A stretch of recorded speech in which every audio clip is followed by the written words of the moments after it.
Arganissima, New York. Your exotic skin, hair, and beauty source, and your one-stop shop for all your natural and organic skin and hair care, featuring authentic organic Moroccan oil and prickly pear seed oil and much more. Bringing you only the best, straight from the source and proudly produced in the USA. So what are you waiting for? Shop today at www.arganissima.com. Arganissima, New York. Your beauty is our...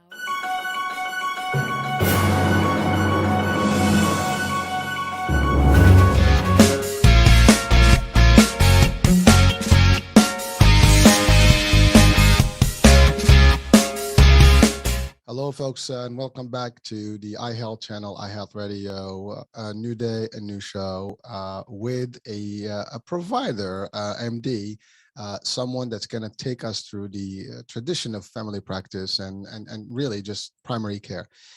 So it is going to be a standard, show today with the real basics of healthcare, because again, we have different shows and we talk about different items, but really the concept of talking directly about what's important, which is our health and how to maintain it physically. It is important, but having a doctor that does that for specialty and a practice is important to get back to basics. So with me today I have Suryadutt Venkat. He is a primary care physician from Rhode Island, and he runs a practice, and he's going to talk to us a little bit about the concept of primary care in general, the importance of preventative care, the burnout, and a lot of the stuff that you as an audience and a listener and viewer right now can really benefit from. I do want to tell everyone that it's going to be a topic about your health and your family's health. So it's really I think it's a positive play to listen to and really absorb the information that we're going to get.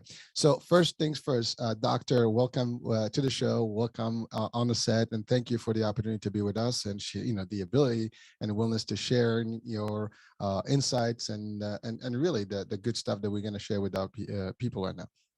Thank you for having me, Hurricane H. Yeah, it's exciting to be on this podcast. Well, thank you. We have actually tried to do this, over the last few months, and with scheduling, it's been a little difficult. So I'm glad we made it. And yeah, me too. Yeah. Well, listen, we are here today, and we're gonna do it. But so the first question is, if you don't mind, give us a little bit of a background about you, your practice, your literally your story in terms of your history of how you got into the medicine, and why primary care specifically and not maybe some other specialty and things like that. Sure. Hello, everyone. My name is Suryadutt Venkat. I'm a family physician with fellowship training in geriatric medicine. I've been practicing medicine for almost 20 years now. I've worked in many different roles. I've been in academics. I've served as an assistant professor at the Department of Family Medicine at the University of Massachusetts. I worked as a primary care physician and a geriatrician at a community health center in Fitchburg, Massachusetts. And I've also worked in a large group practice setting in the central Massachusetts area. Now I have my own private practice in Pawtucket, Rhode Island. So I've been doing this for a while, and really there are several things that inspired me to become a doctor.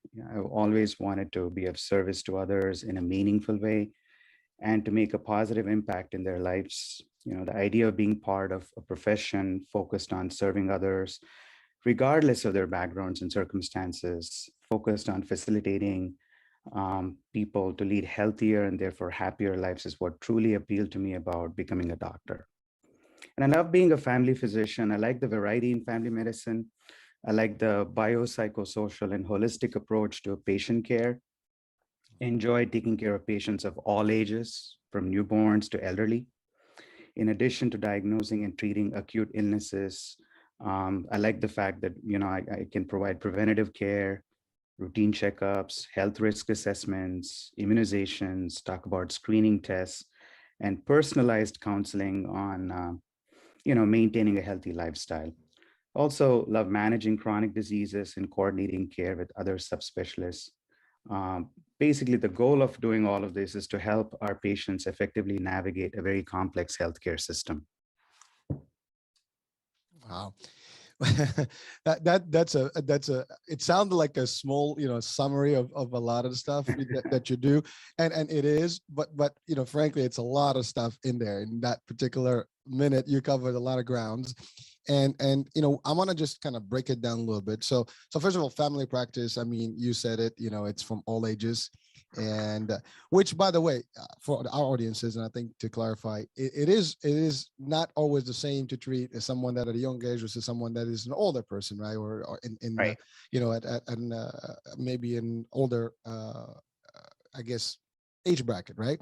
Mhm. And so it, for you, it's a very, very diversified group that you have to handle. Different age groups come with different, I guess, diseases or illnesses, and so you maintain all that through your practice. And but when you started, I mean, I'm assuming it's all one. I mean, you're a family practitioner, from the get-go. Mhm. And if you don't mind, can you just define the actual age group where it starts? I mean, pediatrics are part of that as well, or you have an age start point? So the beauty of family medicine is that it allows the specialty focuses on holistic care for patients of all age groups. Mm. Unlike internal medicine or pediatrics, we're not truly restricted by age. So the youngest patient I see in the office is like a newborn patient that comes on like day 2 or day 3 after they're born from, like a hospital. They typically come to establish care with me, and they keep coming for their ongoing preventative exams. They see me for their physicals, they see me for their immunizations and so forth.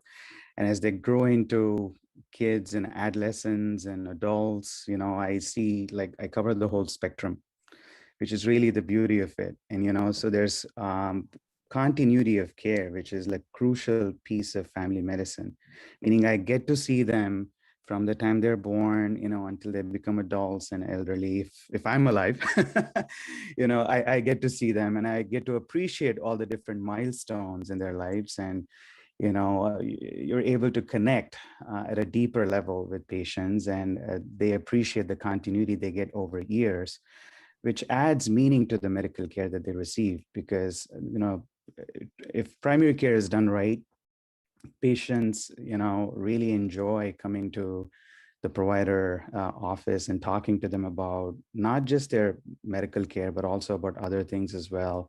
And that continuity is really what keeps it going and what keeps us going, which is really the beautiful component of family medicine. Unlike some other specialties which are restricted by age, pediatrics, some practices, they only go until like 18 or 21. Internal medicine, they focus mostly on adults, 21 and older. With family medicine, there's no age restriction as such. We see patients of all ages. Well, thank you, Doc. And it's funny that you're talking about you seeing patients from the birth, and you go through them through their age groups. And in 20 years, I mean, I'm pretty sure you've seen a lot of folks grow healthy, and you help them stay there. And just, I wanted to just, if you don't mind, define for us the actual primary care piece of it, because I Sure. know there's a lot to it. And I think, just to clarify for everybody, what is really the importance of primary care, from the beginning that you start with somebody, with a patient, to whatever, they for as long as they stay with you. Sure. So primary care, in a nutshell, primary care is the provision of integrated, accessible healthcare services by physicians and their healthcare teams, who are accountable for addressing a large majority of personal healthcare needs, developing a sustained partnership with patients, and practicing in the context of families and communities. Okay, the care is patient-centered, team-based, community-aligned, and designed to achieve better health outcomes, and at the same time lower costs for the healthcare system. Okay, and primary care includes many different components, such as health promotion, disease prevention, health maintenance, counseling, patient education, diagnosis and treatment of acute and chronic illnesses in a variety of healthcare settings. It's not just restricted to office, it's also inpatient, sometimes in critical care settings, long-term care, schools, and home care agencies, and so forth. Okay. And primary care is performed and managed by typically a personal physician or a general practitioner like myself, who often collaborates with other health professionals and utilizes consultation or referral as appropriate. Okay. And primary care provides patient advocacy in the healthcare system to accomplish cost effective and equitable care by coordination of healthcare services. And primary care promotes effective communication with patients, which is very important. Okay. And not only with patients, but also with their families to encourage them to be a partner in healthcare. All right. So it's the patient's entry point into the healthcare system and as the continuing focal point for all needed healthcare services going forward. All right. And primary care provide patients with ready access to their own personal physician and healthcare teams. It includes care that is person and family oriented, continuous, comprehensive, equitable, team-based, collaborative, integrated, and care that is of high value. I have to say, that is the most defined definition, and clear Was it too definition. complicated? No, well, actually, it's funny because when you hear primary, you probably can think about a couple words, but the way you broke it down, it's a lot more of a multiple stages here and multiple activities going on in one in one concept. Which is a great thing. That's exactly why I asked the question, because I think sometimes we don't understand the depth of what primary care is, and you just terrifically here give us a very very comprehensive breakdown of it, and you're right. I mean, for me, I'm actually in the insurance space, so we're on the payer side. That on my regular job, and we're an HMO. I mean, I've been in the HMO world for 27 years, and so obviously we work with primary care doctors, as a core business, because really they're our backbone. And as an HMO, you have to have a primary care physician, that treats your patients, and in our case, our members.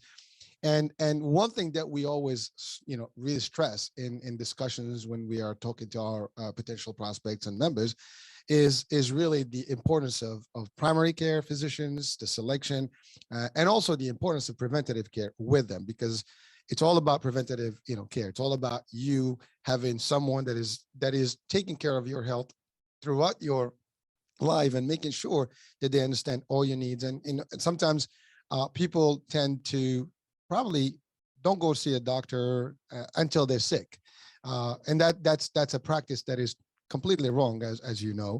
Right. And that's really what we want to talk today about, the importance of not doing that, because a lot of folks may just like, I'm healthy, I'm good, I don't have to just see a doctor. Why do I need a doctor? When I'm sick, I'm gonna go to the ER. And actually that's what's been happening over the years, where people just wind up at the ER because it's a last minute things, and it just happens at night and usually on weekends. And then you get I don't know, it could be just a cold and someone wound up at the ER because they don't know what to do. And because they don't have a relationship with a doctor, it's a problem, because they don't even have someone to go to, or someone that's actually, they can pick up the phone and call. And so the idea of or introducing the primary care concept to someone is almost vital for you as a person, and everybody is watching and listening. You have to have the concept of having your doctor, someone that knows you. Ideally from birth, if that's possible, but it doesn't matter any given age. You still need to, even if you haven't started, it's time for you to pick one and build a relationship, because you as a primary care doctor, you assess the health needs of that person at any given time, and then you determine a course of I guess action with them. So let's talk about that concept, the preventative versus the emergency, and that course of action, that things that you put in place to prevent someone from even winding up in some chronic disease, or winding up in the ER for that matter. Right.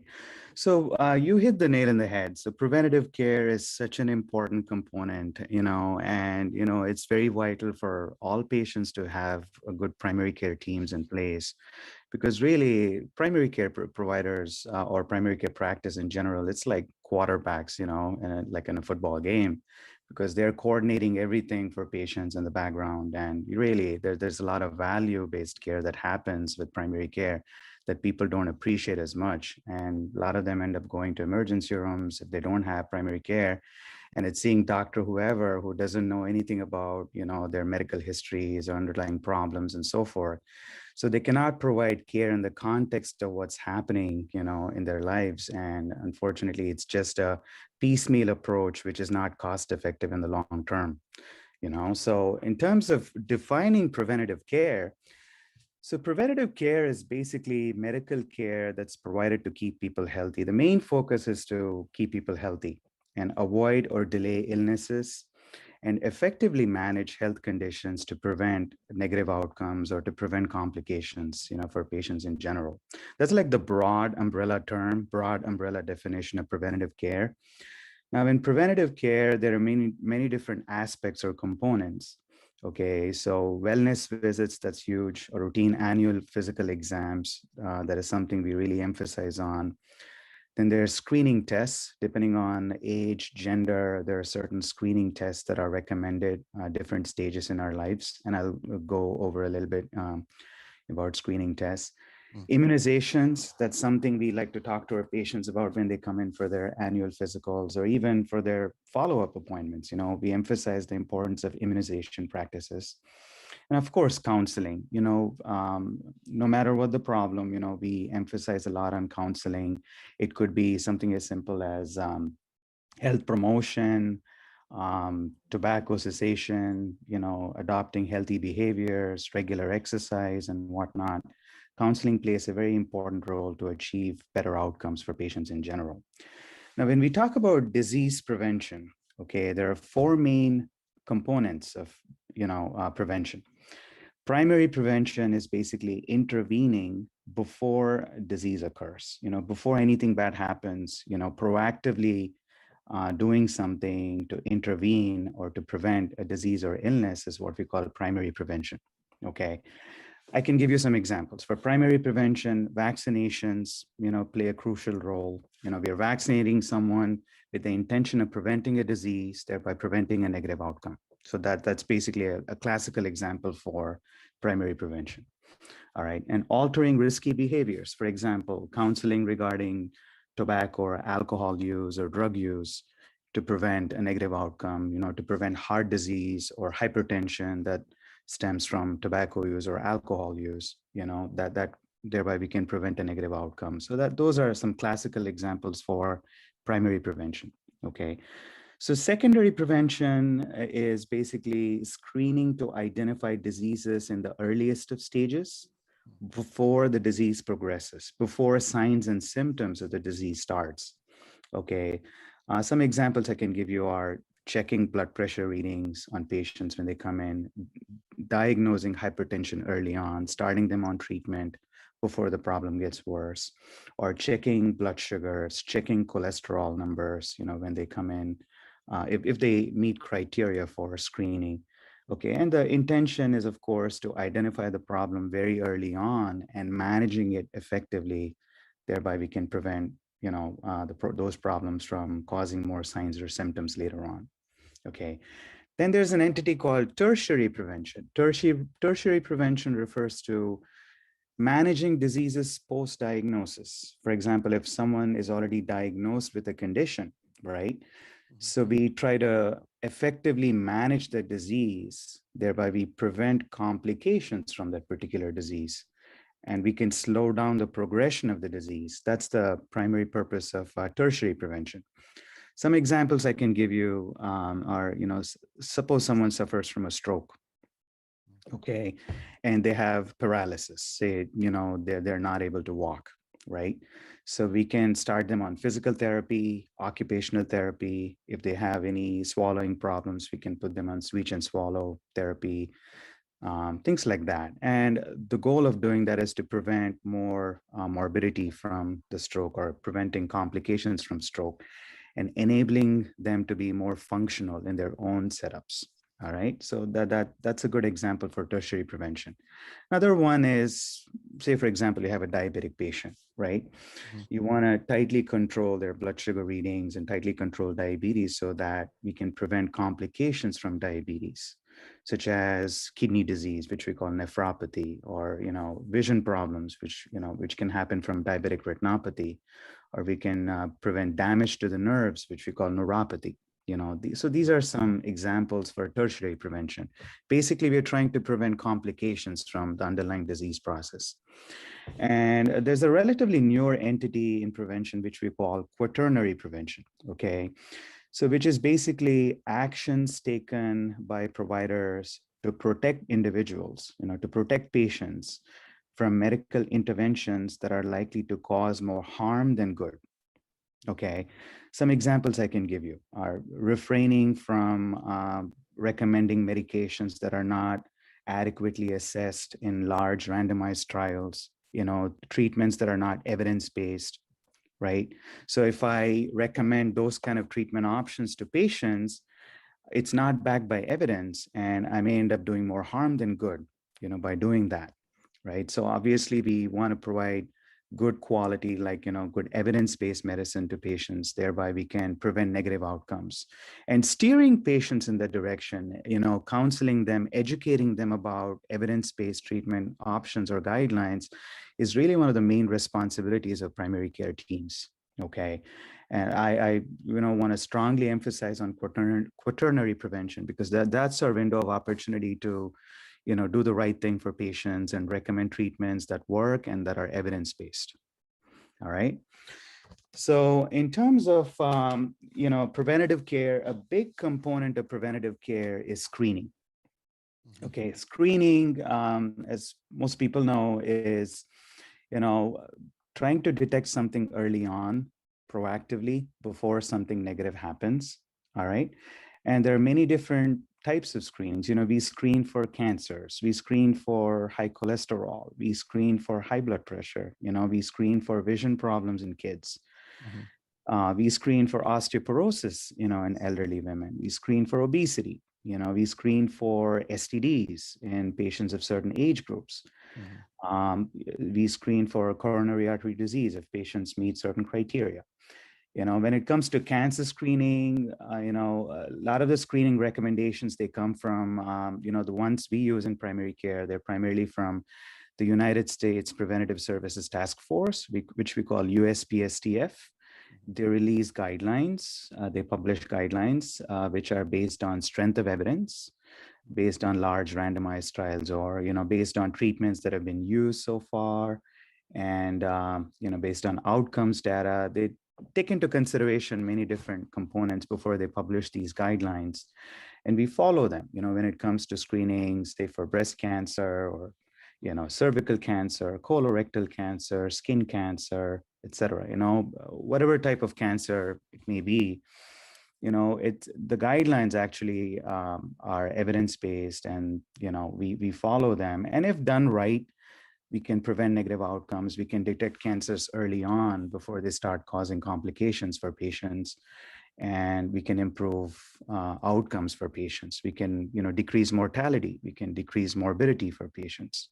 So it's meaningful, at the end of the day, for patients as well as providers, to cause good outcomes and thereby provide well-coordinated and cost-effective care for the whole system.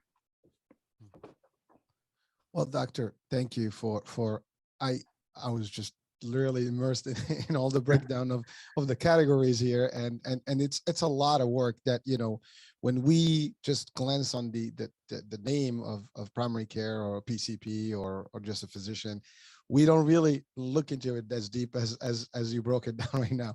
I mean, it's a lot of stuff that goes in, and for our audiences, I mean, this is exactly what we need to hear. Like, what would be the benefit from having your primary care, and what the things that we should be looking at to work with our primary care doctors for and about. And so it is important really to just take a deep breath here and just listen and just absorb all these functions that doctors will actually apply and do.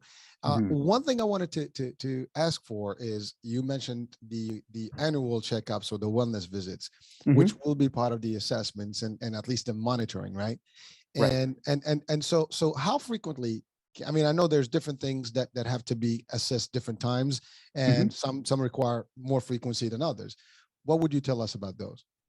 So annual physical exams, when it comes to like wellness visits or physical exams in general, it is age specific. Okay.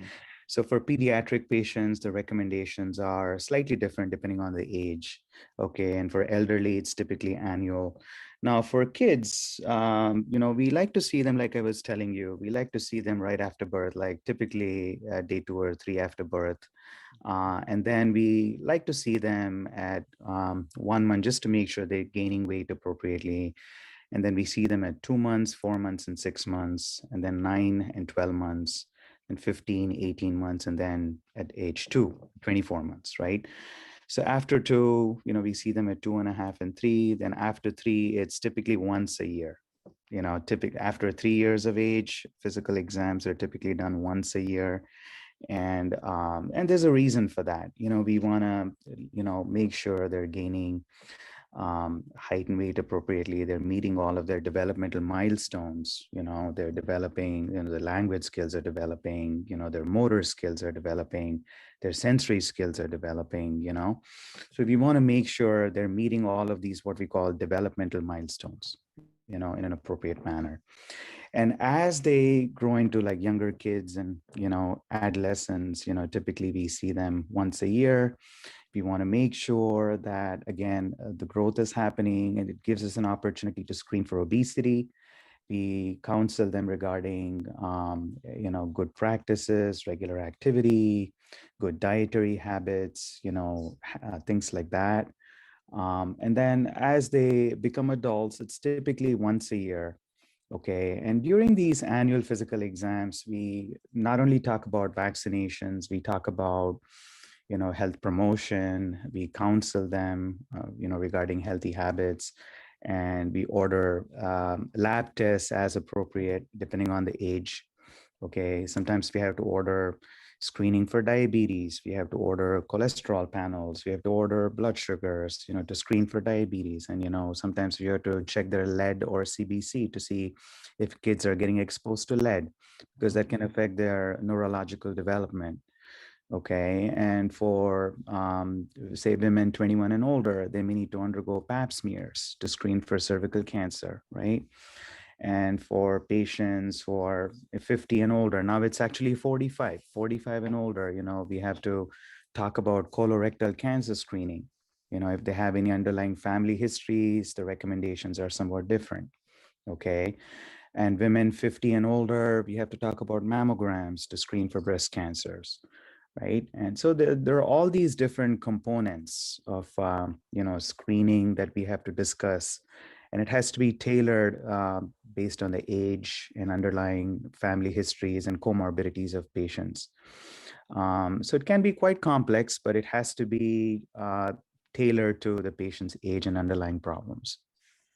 Thank you, doctor. And so just I want to link this to the next level, where the role of primary post hospitalization, for example, someone for whatever reason goes to the hospital and then they get discharged.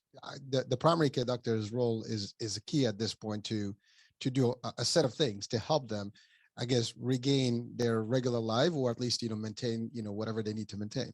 What can you tell us about that? Sure, that I'm glad you brought that point up, because it's a very important component of primary care. Doing follow-up visits after, say, they go to the emergency room, or if they get admitted and they, are taken care of in the hospital and subsequently they get discharged. So there's a lot of care coordination that needs to happen, from the primary care team. So first of all, we need to see what exactly was done in the ER, what imaging tests or lab tests were done in the ER, which means reviewing those medical records, when the patient is in the office or even before, is really important to come up with a good treatment plan for patients. Suppose they go to the ER and they come back to see me, or, they get admitted. Now we need to see who were some of the specialists involved with their care when they were admitted to a hospital, right? And what their recommendations were. For example, if I have a patient that gets admitted, say, for chest pain, and they're trying to rule out a heart attack, or if they have heart failure, they get admitted and they get treated in the hospital. So obviously I need to know what the cardiologist in the hospital recommended and what tests they did in the hospital. Did they do a stress test? Did they do any blood work? Did they do an EKG? And So what happened to the patient, ultimately, and what the recommendations were from the cardiologist, say for follow-up, and that I need to follow. And also requires coordinating with the cardiologist's office to make sure that all the nuts and bolts are in place. Like, does this patient have an appointment to see the cardiologist? Do they have an appointment for a stress test if it needs to be done as an outpatient? Things like that, and this is just an example. So a lot of care coordination happens behind the scenes that patients sometimes don't realize. So our office staff is calling, the specialist offices in the meantime and trying to get records from them. Or if it's electronic medical record, we try to integrate with the hospital systems and try to download information or data and discuss with patients. And also arranging for follow-ups is very important. It could be something as simple as a follow-up exam with me or with the specialist. Not everybody needs to follow up with the specialist after they get discharged. Say if they have an infection, if they have pneumonia, right? They get treated with antibiotics in the hospital. They get discharged, they come back to see me, and I see them, they're done with the treatment. If they're feeling better, pretty much that's the end of it. And we just want to make sure, and if it's a smoker, my job is to not only make sure they, take the antibiotics as recommended for optimal treatment of pneumonia, it's also my job to counsel on smoking cessation. Thereby, we want to prevent, anything negative happening going forward, so things like that. So we do a little bit of counseling, we do care coordination. When they come in, we review their medication lists, because often when they get admitted to a hospital, the medications can be changed. They get started on different or new medications. So it's my job to do a thorough med reconciliation. I look at their med list and see if it matches with what they were taking previously or not. And it's my job to update our medication lists in our EMR systems. That way there's no confusion, because if a staff member is looking at their chart, we want to make sure that we have the right list of medications. That way there's no confusion across the board. And even if they go see a specialist in the same system, right? And if they access the same EMR system, so at least they will also know what medications this patient is on, because if they have to start a new medication, they have to look for any drug-drug interactions and so forth. So overall, it helps with care coordination if, the primary care system functions optimally and does good care coordination with, specialists as well as patients. Thank you, doctor, for clarifying. And that's pretty actually thorough and comprehensive explanation you've given us there. But I wanted to just touch base on something that relates to the same topic of care coordination, but now with health plans and insurers and managed care in general, because their mission, is typically, provide obviously the insurance and the cost payout, whatever for the care. But also there's a lot of work that gets done between the primaries and the care coordinator teams on health plans, on the health plan side. So I know there's a lot of work that gets done on that side as well, because ultimately the insurance companies, they do have, plans and programs for their patients or their members, and then they have to work with the primary care doctors to kind of coordinate some of these activities. Some plans have programs, for diabetes, for cancer treatments, for smoking cessation, and all this stuff. And also like post-discharge, things like that. So the same thing that we discussed, but now you have also a third party involved in that process. And the reason I'm asking this question, because I know that ties into earlier mentioned something about cost in healthcare, and preventative, medicine does help, reduce the cost of healthcare in general. And now we're talking about costs and payout and payers and money and insurance. So let's talk about that component from as I know it's not easy, because I know there's a huge effort that goes between the two parties to actually make sure that the data is correct. Everybody has the information, it's available, it's properly coded and all the stuff, even claims wise, things like that, because also there's, for example, the government programs, there is all these things that, they're subsidized by the government. So they need to actually properly produce all the data, and some plans have stars ratings and things like that. So how do you kind of coordinate all that, with the health plans and the insurers, whether they're private insurers or government programs? So the insurance part of it is also quite complex, just to keep it, simple for our listeners. There are many different types of, insurance plans that are offered, from Medicaid programs to Medicare to private payers, to whatnot. Like, the recommendations are different, the reimbursement rates are different, the requirements are different. It's quite complex, the whole world of insurance. And often prior authorizations are needed for certain tests and procedures that may be quite complex. And medications, just to get certain medications approved, we have to fill prior authorizations and fax to insurance companies to get the green signal from them to get a medication X or Y approved.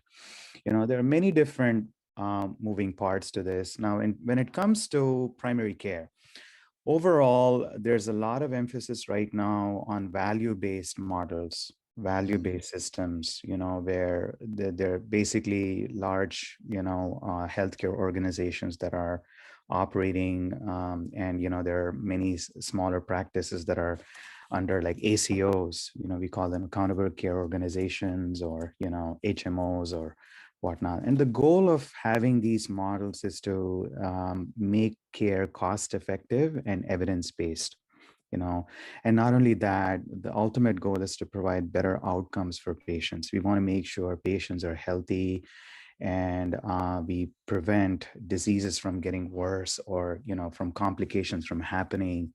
Ultimately, it's a win-win for patients as well as providers to keep it cost effective and to promote positive outcomes. So there's a shift overall towards value-based systems, and value-based systems are basically where insurance companies closely collaborate with these ACOs or large healthcare systems, and they hold them accountable, for the quality of care that's provided.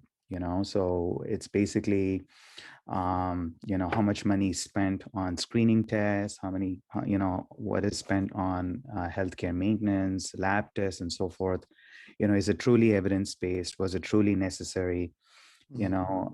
Things like that. Those are some things that are looked under the microscope, and if it's a value-based system. And ultimately, the goal is to make sure that patients receive optimal care.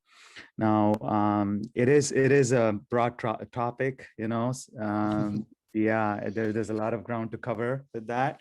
But just in a nutshell, we need to provide care that is evidence-based, that is cost-effective, with good care coordination, and avoid ordering unnecessary tests and procedures, that are not evidence-based, with the main focus of keeping patients healthy, to put it in simple language.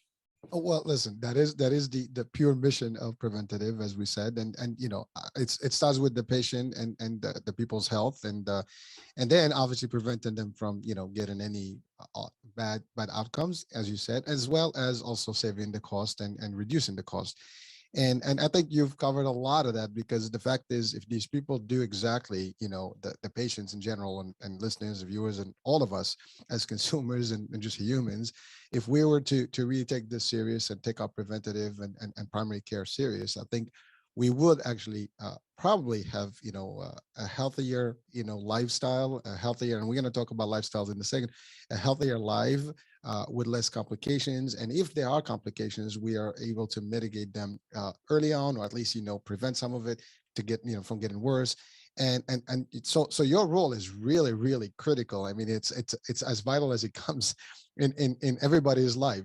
And I think that's the emphasis that I want to, just as a message today, that, we want to focus on primary. That is your goal. Now, again, specialty care and all the other subspecialties are just as important, because people do tend to have different illnesses, and they do need these, extra, folks to help, with the care and treatment, with the coordination with primary care physicians and primary care teams. So again, I just wanted to thank you for, first of all, really breaking this down to the science that there is and the system as it is, and just clarifying, for our audiences. But also, like, again, for people, just know that this is something that you want to be aware of, and you should be, really involved in it. It's your care at the end of the day, or your loved ones. And so that is important. So you mentioned, doctor, something earlier about, we talked about briefly about drugs and adherence and things like that. There's always the question, that, well, there's not a question. There's this perception that when you go to doctors, typically there is medicine that is prescribed. Is that always necessary? That's an excellent point. So not always do we need to prescribe a medication for a problem. Treatment is not always a pill for a problem. People need to understand that. The goal ultimately is to do what's evidence-based for patients and avoid causing any harm. That's one of the main things, we emphasize in medicine in general, be it preventative, be it primary care or specialty care. We want to do what's right for patients, what's evidence-based, and avoid ordering unnecessary tests and procedures and prescribing medications that are of no value or no, if they're truly not evidence-based, we should, steer patients in the direction of what's right and what's meaningful, for their medical care. Now, a lot of patients, when they come in, say, I can give you an example. If it's an obese patient, say with borderline high blood pressure reading, say it's pre-hypertension, we call it pre-hypertension, when their blood pressure is not high enough for us to call it high blood pressure, but if it's not normal at the same time, it's kind of in between, we call it pre-hypertension, right? So just by counseling them regarding good eating habits, regular exercise, cutting back on salt intake in their diet, we can, this is not necessarily a pill that I'm prescribing for this patient, it's just making these recommendations, counseling them about, good practices that itself can create a good positive outcome for the patient. They may lose a lot of weight and the blood pressure readings may normalize, and they may lose the weight, and we can prevent heart disease. So that's our opportunity here, to cause a positive outcome.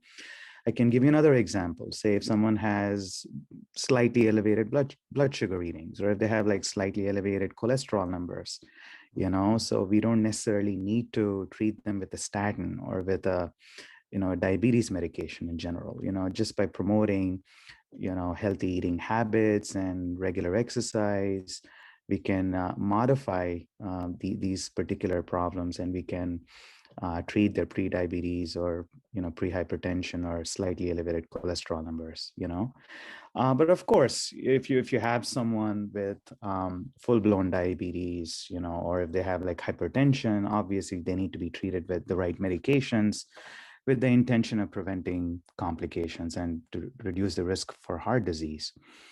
And with screening tests as well, we want to capture those patients who may have like precancerous changes and act on it, that way we can prevent a cancer from happening. Or if they have a cancer, it's, by doing the necessary tests, we can identify the problem and prevent it from getting worse as time goes on by, referring them to the right specialists if need be. So bottom line is, it's not always a pill for a problem. The approach needs to be holistic. The approach needs to be based on their underlying comorbidities and problems and their lifestyles and their other habits. So focusing on those can, treat a lot of medical problems without necessarily having to take medications. Thank you, doctor. And in the subject of medication, I know there's skeptics and some folks, sometimes they always, well, there's this whole potential perception that doctors push certain medications because of the relationship with pharma and things like that.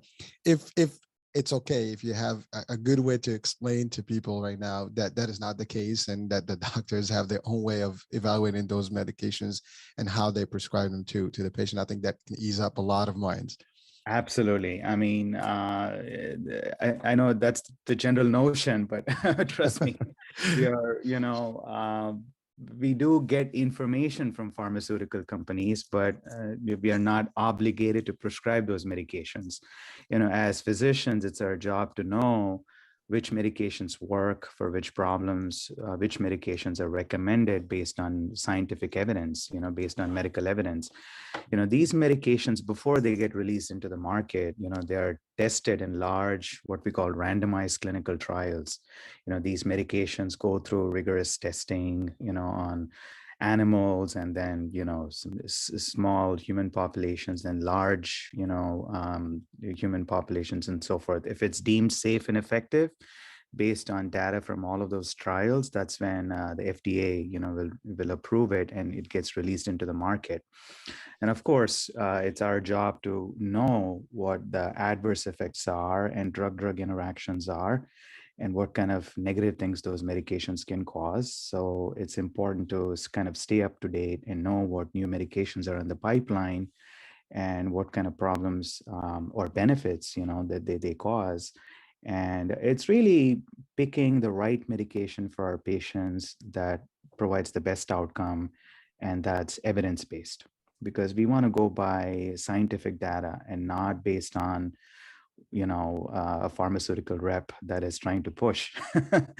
So it's our responsibility, a collective responsibility as physicians to prescribe the right medications based on the evidence, and not just go by what a pharmaceutical rep is trying to convey here. So again, I want to reassure our listeners here that the approach is precisely that, and we are not, at least I can speak collectively for most of my primary care physician colleagues and specialty colleagues as well, that we want to do what's right for our patients and what's truly evidence-based, which is a big responsibility. Well, it is. Well, again, I mean, at the end of the day, if there is any adverse reaction, I mean, it comes back to you. And then, it's, well, there's always the skeptics and the theories that, hey, we got to keep the patients, the people not as healthy, because then it's good for business. I mean, you have that extreme vision. There are some extreme thoughts out there that sometimes people can buy into. But Right. Our objective today is really to clear some of that. I mean, really, there is a noble picture here, and there is more to this than what people may think. And maybe there are odd cases here and there where that may be true, but that's not the general rule. And the general rule is that doctors are here to do the right thing and help people, again, prevent, keep them healthy and prevent them from getting any, illnesses and bad outcome in their health. That's right. So one very, I think, key question that I'd like to ask, and I know we have a couple, more, and we're running out of time, but if you don't mind, bear with me. Sure. So one is socioeconomics and their impact on access to care and primary care, specifically depending on where folks are and their backgrounds, communities, and things like that. That could be, and we hear this in the news all the time, equity in healthcare and access and so on and so forth. How does primary care kind of factor that in, and how does it work from your aspect? So from a socioeconomic standpoint, primary care is all the more important, in my opinion, because, I've worked in a community health center in Fitchburg, Massachusetts. I worked in a FQHC, which is a federally qualified health center. I have taken care of patients who have had no insurance, or who are purely on Medicaid or state plans. So I've actually taken care of those patients, and I've seen the kind of positive impact, that it causes, good primary care systems can cause on patients, just by educating them. A lot of them may not have good health literacy, spending the time to educate them about good practices, changing their lifestyles, and coordinating their screening tests and whatnot. In the health centers, set up, they even have patient assistance programs that help. They have pay for patients who have transportation problems. They even provide some resources, they have some vouchers, and they had the vans that would bring patients in from, certain locations and whatnot.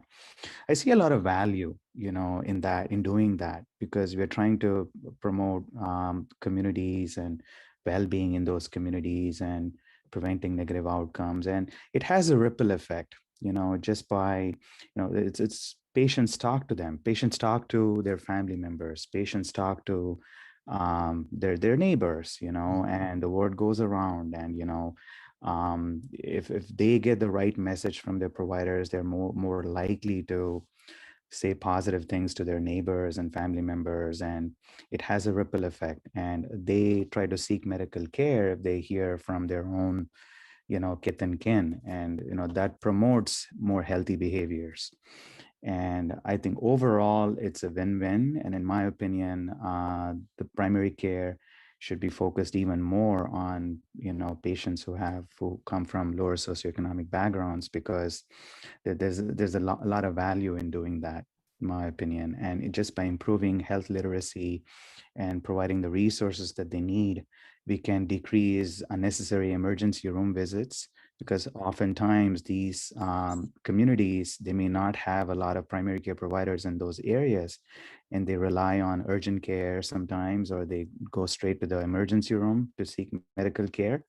And that is not cost effective, really. I mean, an ER centric system is not cost effective, and it's ultimately, it's not going to be successful, because it's a recipe for burnout.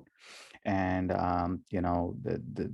economically, it's not feasible, and it cannot be run successfully. So, again, emphasizing primary care, in those areas, can also keep people away from emergency room, unless they absolutely need to go to the ERs. And we can make the care more cost effective and meaningful for patients. Well, doctor, you just alluded to my next question, and it's a perfect segue, which is the burnout. So let's talk about that. What does that mean, burnout, in the context of preventative and healthcare? So burnout is, it's huge. It's happening not only in primary care now, it's happening in other specialties as well. Burnout, in simple language, it's basically a long-term stress reaction that is marked by emotional exhaustion, depersonalization, and a lack of sense of personal accomplishment. And I can go over these components in more detail. So emotional exhaustion is basically a feeling of physical and emotional depletion. It's not just physical fatigue, it's also emotional fatigue that happens, with caregiving and trying to go above and beyond and trying to do the right thing for patients. Sometimes, it can be exhausting. The whole endeavor can be quite exhausting. And depersonalization refers to like having a distant feeling toward patients that may lead to cynicism or sarcasm, which is also described as compassion fatigue. And there's something called burnout. The other component is a low sense of personal accomplishment, which is basically a lack of efficacy or doubting the quality or meaning of your work as a physician.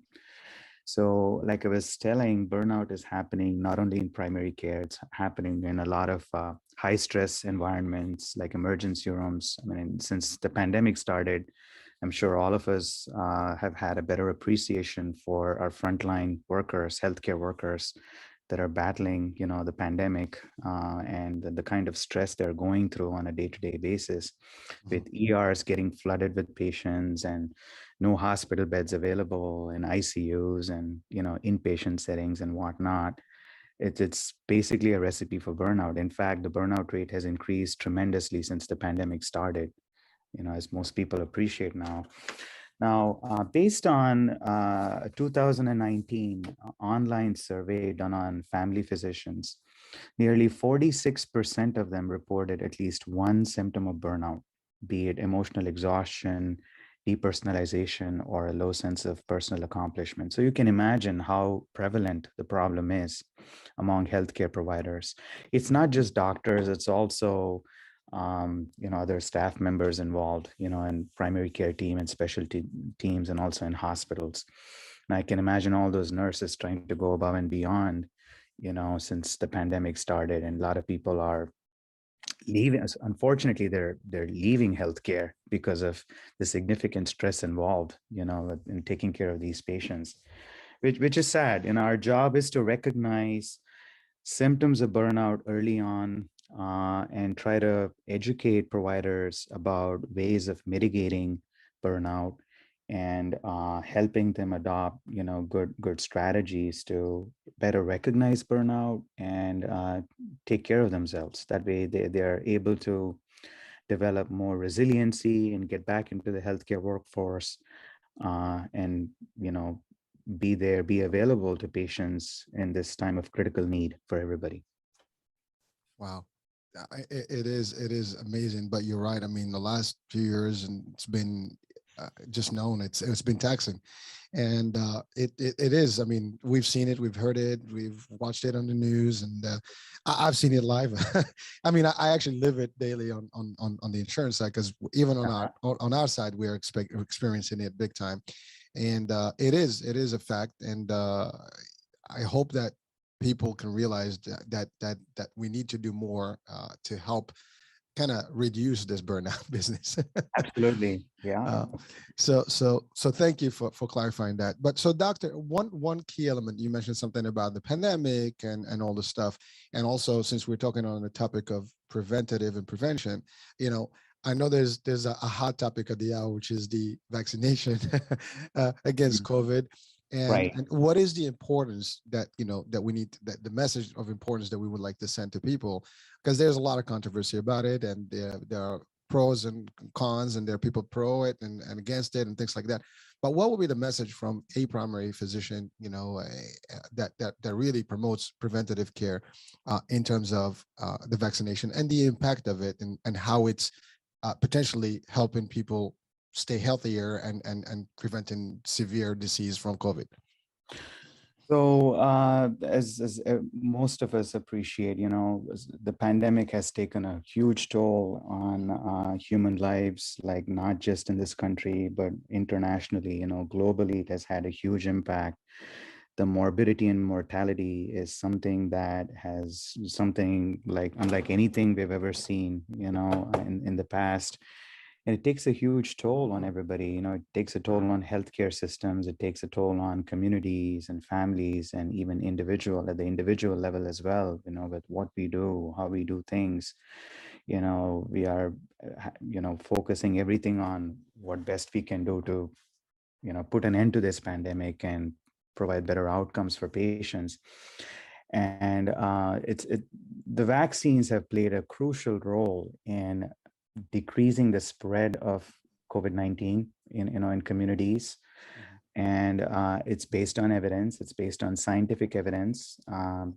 These vaccines have been tested in large randomized trials on kids and adults, and we have good quality, reliable data that has come out of these large randomized trials.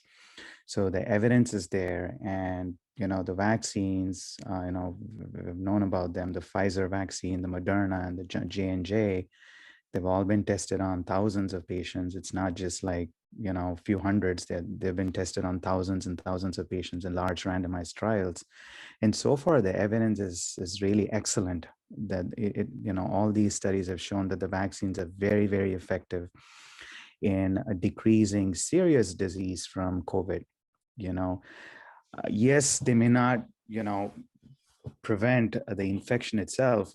Does not mean that if someone gets the vaccine that they cannot catch the virus. Of course they can, but the vaccines are effective in preventing life-threatening or serious infection, from COVID-19, to the point that it requires them to be hospitalized and be in intensive care units or need oxygen and things like that. So our goal is to keep people in their communities and keep them functional and decrease the burden on healthcare systems by making sure they get vaccinated. That way, we decrease the stress on the healthcare systems, decrease the burden on hospitals and larger healthcare systems.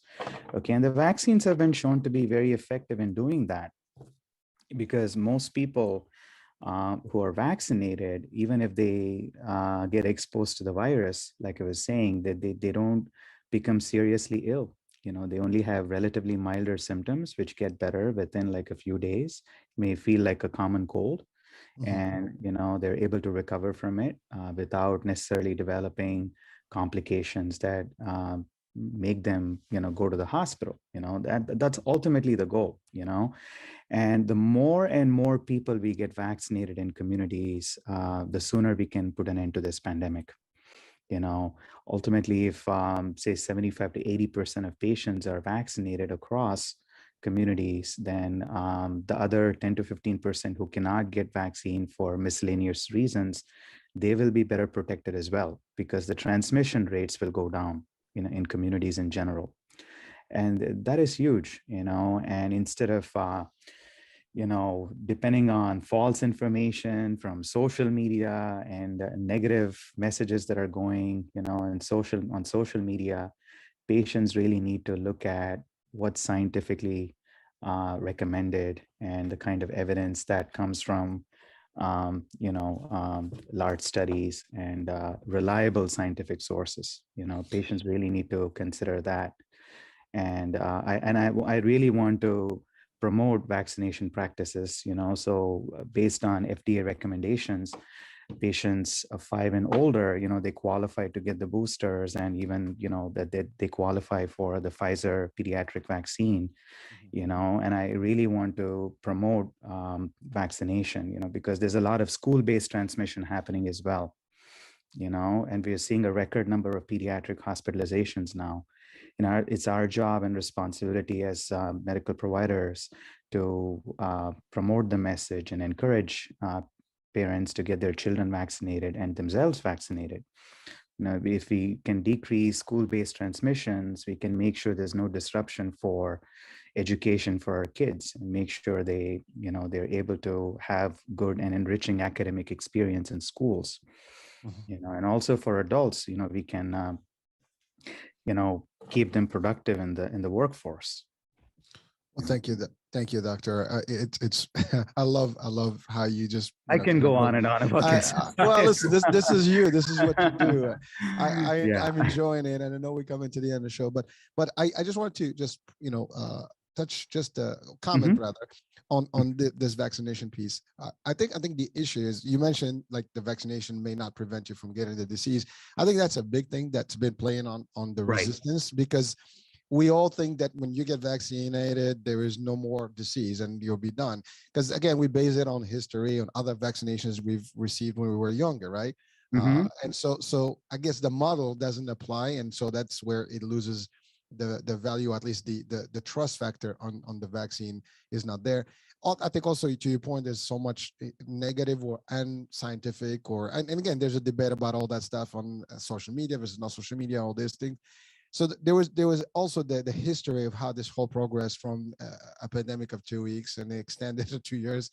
And so that, I think there's a lot of factors that affected it, whereby the people have, been divided because of that. Right. Because you're right. I mean, we know that most of the old vaccines, they were tested over the years, and we know the results because we all are here today. As you age, you've gone through at least a few bunch of vaccines when you're a kid, right? And this is like, we have the flu shots, and we have all the other ones that are seasonal, that have been in place for years. But I think there's two things: the introduction of the mRNA, the concept of a new type of vaccine. I think that was one, which is, for most people, they realized that it's a new thing, although it wasn't new. I mean, it's been in trials and testing in other type of situations. But I think that's one. And the other one is really just the fact that, because the messaging was kind of like off, and it wasn't clear from day one, and people are expecting, okay, well, we get the mask, we get the vaccine, this is gone. But then, and should be, the whole thing would be over with, but it wasn't. I think that's what caused more of the divide in the concept of vaccinations versus no vaccination. And I think people are getting closer to it now. They understand it better. They see the results more.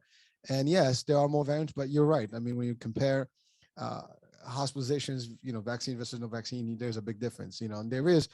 I've seen it personally in family where those that were vaccinated, and those that weren't, they had a milder, case versus the ones that weren't, and they really got impacted and got hospitalized. So I've seen it live, and I'm pretty sure. And again, people may be like, well, it's you think the way you think, that's okay. But again, at the end of the day, everybody's going to have to make their decisions. And this is not going to go away unless we all kind of, contribute to it. That's all. Exactly. And that's really the ultimate goal. We can put an end to this if there's a concerted effort, if everybody pitches in and they do their fair share and they get vaccinated, and adopt healthy practices like good hand hygiene, mask wearing, avoiding congregations, and being mindful of situations. And, yes, there's pandemic fatigue that has set in, but the virus is not fatigued. It's people that are getting tired of the virus, but the virus is not tired of, what's going on, and it's propagating, so we should ultimately, we should put an end to this by pitching in and doing what's right in the Well, broad yeah, scheme of things, right? thank you. Again, I mean, a lot of people are doing this and they're working towards it. There's a lot of effort out there. But again, like I said, there's always the skeptics and there's always the different theories. Plus, it got a little bit of politicized over the last couple of years because it started in the middle of a campaign. And Right. so there's more to this than just, pure medicine. And there's also the pharma, there's also the profits, there's this, that. And so there's all kind of, and it's global, and it just, some people question, well, how is this different from previous, pandemics or epidemics, whatever you call them? Because I mean, Right. again, it is COVID SARS, which was, a few years back, and it's a cousin of the MERS, and so they're the same kind of concept. So people are questioning like why then and why now not then, and what's so different. So these are the things that actually trouble people, and I think that's why the decisions are harder now. And then you have also the adverse reactions that have been reported into VARs. And I think that's the other part, and people don't talk about it. But from a statistic, when you compare those cases versus the millions of people who have received it and not have any issues, that's one. And then also some people are skeptical about, well, today we get it, but what's the outcome 5-10 years from now? What's this thing's going to do to my body? And those are some of the things. And why is it only 6 months and we have to get a booster, and how many boosters we're going to get? So I think these are the questions that people still are playing with. And until there's better clarity on these things, we will still have a divide. And I hope that eventually we'll get rid of all those questions and unanswered questions rather. And hopefully we come to an agreement that this is the best and the better thing for all the world. So. Absolutely. Yeah. The time will tell. We are still waiting for outcomes data, from all the people who have been vaccinated. And to your point, all those adverse effects that have been reported so far, they're being closely reviewed by FDA. And when we make recommendations to our patients, we try to educate them about all of the possible risk, or adverse effects that are associated with the vaccines, in addition to counseling them about the benefits of vaccination. So, time will tell. We'll find out new things from ongoing data gathering process, from vaccinating people, and hopefully we'll achieve better outcomes for our communities. Thank you. I just wanted to just add one more thing. I know there's a an unfortunate piece of information that may affect why people actually get the adverse reaction. And I think sometimes people don't tell everything. They don't tell the story when they go and get the shots. And so there are people who have had different shots, different things, medications, and other things that they may not have shared at the time of taking the shot or the vaccination. Therefore, it can contribute to an adverse reaction.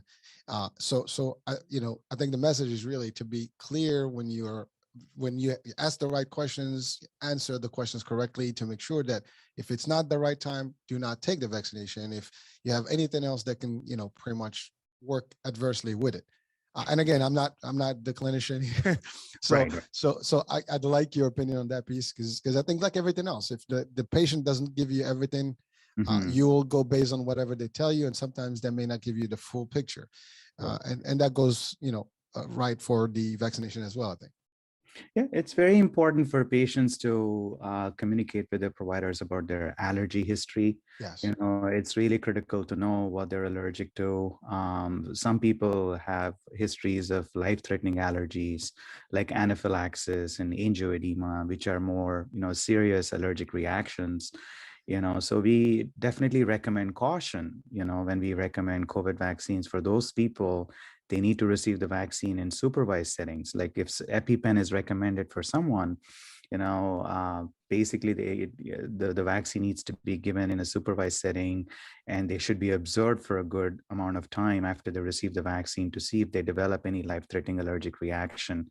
And if so, we should be prepared to give them EpiPen if needed or if indicated, things like that. And we need to know what underlying problems they have. Do they have any, immunocompromising conditions? Do they have any history of cancers? Are they taking any medications that can suppress their immune systems? things like that. All of those things are things to be discussed, with providers. The patients need to understand that. And a lot of the adverse effects that we've come across, like be it injection site reactions like swelling, pain, fever, chills, flu-like symptoms, whatnot. So all of those typically happen due to an inflammatory process that happens in the body. After patients receive the vaccine, the immune system is put to work. And, when the immune cells are developing antibodies against other components, basically it can elicit an inflammatory response or an immune reaction, which is typically what causes most of these adverse effects that people experience. And vast majority of patients, it's relatively mild, and these symptoms usually get better on their own within 4 to 5 days. Sometimes it may go on for up to a week, but all of those symptoms are usually self-resolving, meaning they get better on their own. So that's something that listeners need to understand. And for some patients, yes, it may take a little longer to get better. And I've heard that patients reported having more adverse effects after they got the second dose, compared to the first, because the first dose is what we call a sensitizing dose. It kind of throw those components to the immune system, and the second dose is really what triggers those immune cells to make more and more antibodies. So when that happens, it can cause more of an immune reaction, and that in turn may cause more pronounced adverse effects. Even those are relatively self-resolving for a vast majority of patients, with simple supportive measures like drinking adequate fluids or taking Tylenol or Motrin as needed if they develop any body aches or fever, whatever the case may be, often helps take care of those adverse effects, and they get better on their own. It's really rare for patients to have, like life-threatening adverse effects. Like I said, people who have pre-existing allergies, if they've had anaphylactic reactions or life-threatening allergic reactions in the past, they need to be careful, before they can get the vaccine, or if it's deemed not safe for them to get it, they should definitely discuss with their primary care providers or allergists, the case may be. And even, if patients have had an anaphylactic reaction in the past, does not mean they cannot get the vaccine. It just means that the vaccine should be administered in a supervised setting where there are capabilities to resuscitate them or give EpiPen, depending on what kind of reactions they develop. Okay. Well, thank you, doctor, for I mean, the subject of immunization and COVID, we can talk about broad. There's a lot right. to it. And right. So, I mean, I know your time is valuable, and I really took a little bit more of your chunk here, but so I just My pleasure.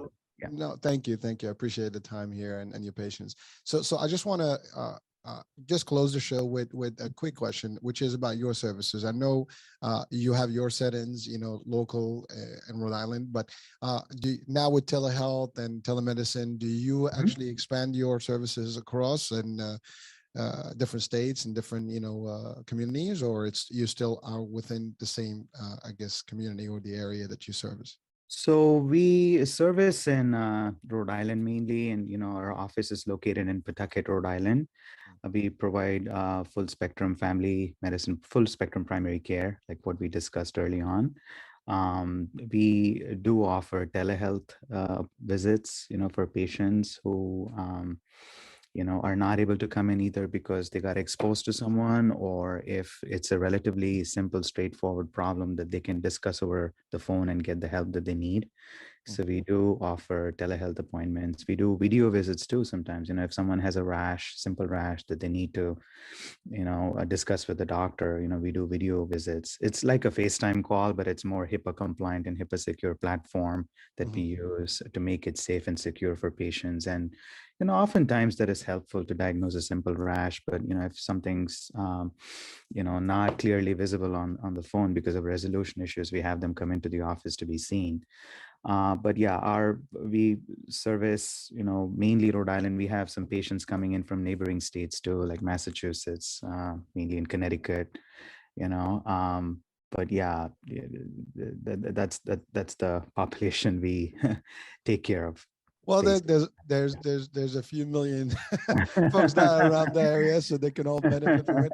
Again, the reason I asked is that I just want to extend that opportunity to, if you are open to other places, people can still reach out to you guys, and if not, I mean, the local ones, we want to promote this and make sure that they know about the services and your contributions, and that you're there to help them, get healthier and stay healthier, and that's I it. appreciate that. Thank you so much. I really appreciate it. No, well, listen, it's my pleasure. And so, doctor, thank you so much for your time. And I mean, you've given a lot of deep insights here, and probably clarified more about primary care than most people would possibly think. There was a lot more to it than the three, letters in the acronym here.